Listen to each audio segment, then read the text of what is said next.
Bismillahirrahmanirrahim. Assalamu alaikum. Welcome to English for grade 6.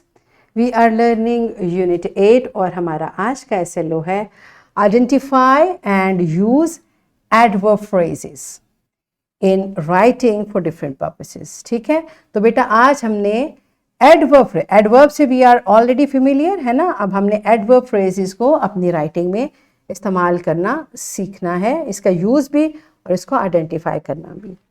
Grade 5 में आप already सीख चुके हैं develop understanding to expand adverbs into adverb phrases. तो मेरे बच्चे आप लोग एडवर्ब और एडवर्ब फ्रेजेस से ऑलरेडी फेमिलियर हैं. इंशाल्लाह हम इनके बारे में आज मज़ीद सीखेंगे. Let's start with the name of Allah सुब्हानहू व तआला. अल्लाह मेंशंस इन कुरान सूरह अल-बकरा verse 183, O believers, fasting is prescribed for you as it was for those before you, so perhaps you will become mindful of Allah. सुभान अल्लाह. बेटा कितना खूबसूरत तरीके से अल्लाह सुब्हानहू व तआला हमारी ट्रेनिंग करते हैं और कितने बड़े बड़े से जो मैसेजेस हैं अल्लाह ताला हमारे लिए कितने आसानी से उसको बता देते हैं. फास्टिंग का क्या मतलब है? रोज़ा रखना. और अल्लाह ताला ने कहा है कि ओ बिलीवर्स हैं, ईमान वालों, तुम लोगों पर रोज़े उसी तरह फ़र्ज हैं जैसे पहले की कौमों पर थे. और बेटा अगर हम थोड़ा सा अपने इल्म में और इजाफ़ा करें, अपने इस्लामियात के टीचर से, अपने कारी साहब से ज़रूर डिस्कस करें जिन्होंने कुरान की तफसीर पढ़ी हैं कि जो हमारे से पहली कौमों के रोज़े थे ना, वो हमारे रोज़े से बहुत सख्त थे. तो अल्लाह ताला ने मुसलमान उम्मा पर बहुत रहमतें की हैं और हमारे लिए बहुत आसानियाँ की हैं. तो रोज़ा हमारे लिए हमारे से पहली कौमों पर भी फ़र्ज़ था और उनके रोज़े हमारे रोज़ों से भी सख्त थे. तो हमारा रोज़ा अल्लाह ताला ने आसान हमारे लिए बनाया है और उसका फ़ायदा क्या है कि हम माइंडफुल ऑफ अल्लाह मीन्स हम मुत्तकी बन जाएं. तो अगर हम मुत्तकी बनना चाहते हैं, हम अल्लाह ताला के करीब होना चाहते हैं, हम ज़्यादा से ज़्यादा तक़वा इख्तियार करना चाहते हैं, तो उसका सिंपल टूल क्या है? रोज़ा रखें. ओके एक तो हम फ़र्ज़ रोज़े रखते हैं अल्हम्दुलिल्लाह. अब मेरे बच्चे ग्रेड 6 के स्टूडेंट्स हैं, आप लोग भी ज़रूर रोज़ा रखते होंगे. तो बेटा हमें नवाफिल रोज़े भी रखने चाहिए. ठीक है, तो रोज़ा जो है वो हमें अल्लाह के करीब करता है. ये अल्लाह के करीब होने का, अल्लाह के क़ुर्बत हासिल करने का एक बहुत खूबसूरत ज़रिया है. राइट. ओके अब देखिए, fasting is prescribed for you. Okay यहाँ पर प्रिस्क्राइब जो है वो आपका वर्ब है और as it was prescribe those before you, ये इसी वर्ब में इंफॉर्मेशन ऐड कर रहा है ना. तो हमने पढ़ा था कि जो वर्ब में मजीद इंफॉर्मेशन देता है उसको क्या कहते हैं? एडवर्ब. और जब वो इंफॉर्मेशन एक से ज़्यादा वर्ड्स के ऊपर मुश्तमिल होती है तो उसको एडवर्ब फ्रेज कहते हैं. Right, do you understand? Means एक वर्ब के बारे में इंफॉर्मेशन एक से ज़्यादा अल्फाज में अगर हमें मिल रही है तो वो एडवर्ब फ्रेज बन गई. राइट, ये हमने 5 में भी पढ़ा था. अब हम इंशाल्लाह मज़ीद इसके बारे में देखते हैं. सबसे पहले एक ब्रेनस्टॉर्मिंग एक्टिविटी है. On the board right words that describe how action happens, like slowly, quickly, silently. Also write down simple sentences with space like he dash fast, he rides fast, he runs fast, whatever.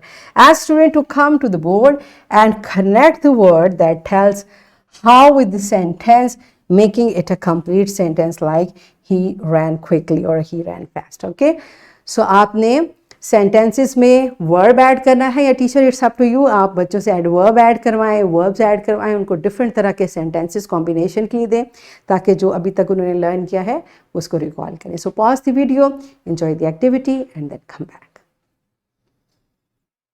Yes my dear students, good job. सब बच्चों ने verbs और adverbs add किए हैं, शाबाश बेटा.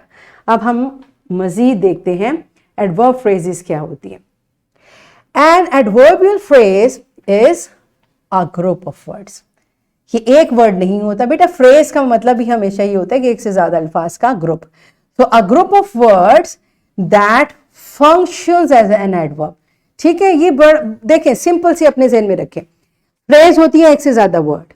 अगर वो वर्ब को डिस्क्राइब कर रहे हैं तो वो एडवर्ब फ्रेज हो जाएगी, अगर नाउन को कर रहे हैं तो एडजेक्टिवल फ्रेज हो जाएगी, है ना। ये चीजें हमें अब पता होनी चाहिए। तो जो एडवर्ब फ्रेज होगी वो a group of word which is telling about, which is adding about verb is adverb phrase and it does not contain a subject and a verb। ये चंक जो है ना ये हर फ्रेज पर आएगा, इसमें सब्जेक्ट और वर्ब नहीं होता, बल्कि ये सिर्फ एक ग्रुप ऑफ वर्ड है जो कि फ्रेज बनाता है, और ऐसा ग्रुप ऑफ वर्ड जो कि हमें वर्ब के बारे में बताता है उसको हम एडवर्ब या एडवर्बियल फ्रेज कहते हैं। समझ आ गई? Okay. Basically an adverbial phrase modifies a verb, बिल्कुल ये वर्ब को मॉडिफाई करती है, इसीलिए इसको एडवर्बियल या एडवर्ब फ्रेज दोनों ही करेक्ट है, ठीक है। इसकी एग्जांपल देखिए, if you were to say I went into town to visit my friend,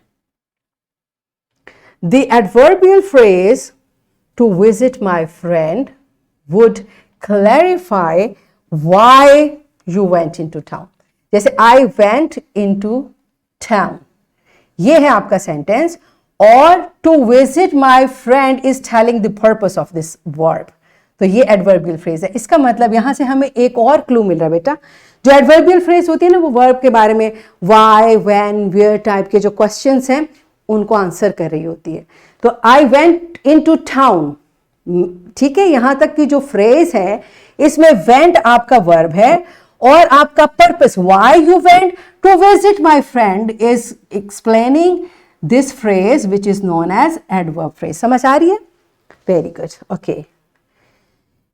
it is an adverbial phrase because it describe the verb went. Okay, adverb phrase is made with preposition. इसमें adverb phrase में preposition जरूर होती है। manner, adverb phrase can be of manner, जैसे hardly, the carpenter hit the nail hardly। अगर आपने manner को explain करना है फिर है place, next door, the woman who lives next door। अब ये next door lives के बारे में, where she lives, next door, तो ये क्या है? adverb phrase of place। adverb phrase of time, जैसे for, अब देखिए बेटा ये मैनर को बताने वाला जो फ्रेज होगा वो एडवर्ब फ्रेज ऑफ मैनर कहलाएगा, प्लेस को बताने वाला जो फ्रेज होगा वो एडवर्ब फ्रेज ऑफ प्लेस बताएगा, और टाइम को बताने वाला एडवर्ब फ्रेज ऑफ टाइम कहलाएगा। Before the holiday we must finish our project.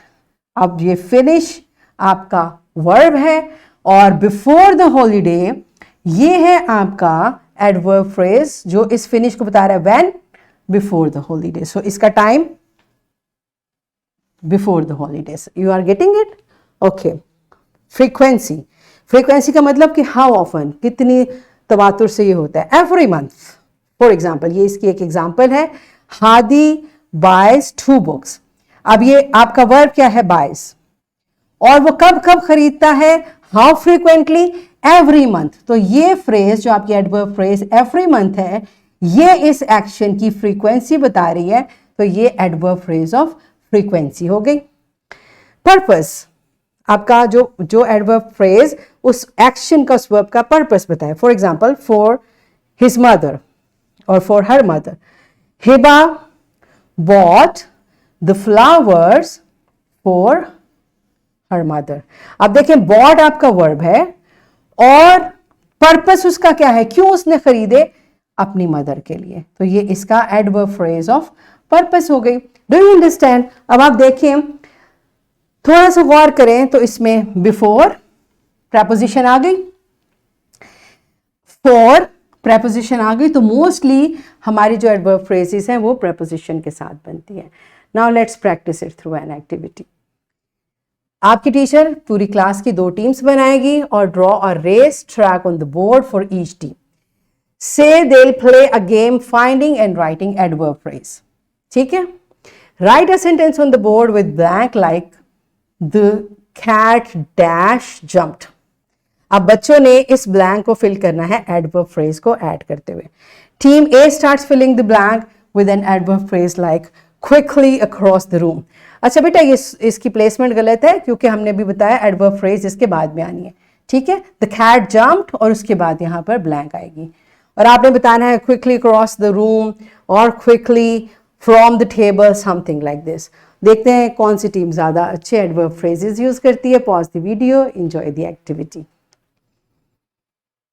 हाँ जी, डन, गुड जॉब। देखिए आपको एडवर्ब की समझ आ गई, एडवर्ब फ्रेज की समझ आ गई और उसको आपने यूज़ भी कर लिया सेंटेंसेस में। That's it. सो अब हम इसको बुक से मज़ीद प्रैक्टिस करते हैं।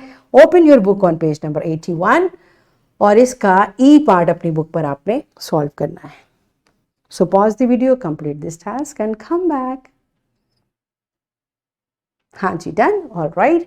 सो अब आपका होमवर्क क्या है, आपने अपने इस यूनिट का टेक्स्ट पढ़ना है और आइडेंटिफाई करनी है adverb phrases and underline them, ठीक है। कल टीचर ने चेक करना है, टीचर आपने सब बच्चों की बुक्स पे देखना है कि क्या वो एडवर्ब फ्रेजेस अंडरलाइन करके लाए हैं और जो फ्रेजेस उन्होंने अंडरलाइन की हैं क्या वो करेक्ट एडवर्ब फ्रेजेस हैं या नहीं। और I would like to add कि उन एडवर्ब फ्रेजेस को आप अपने सेंटेंसेस में भी यूज़ करके लाएं, नोटबुक पर उनके सेंटेंसेस बना कर लाएं, ओके। और here is a worksheet once again. Teachers इसका आपने प्रिंट लेना है और बच्चों को मज़ीद एडवर्ब फ्रेजेस की प्रैक्टिस करवानी है। So that's it for today. Thank you and अल्लाह हाफिज़।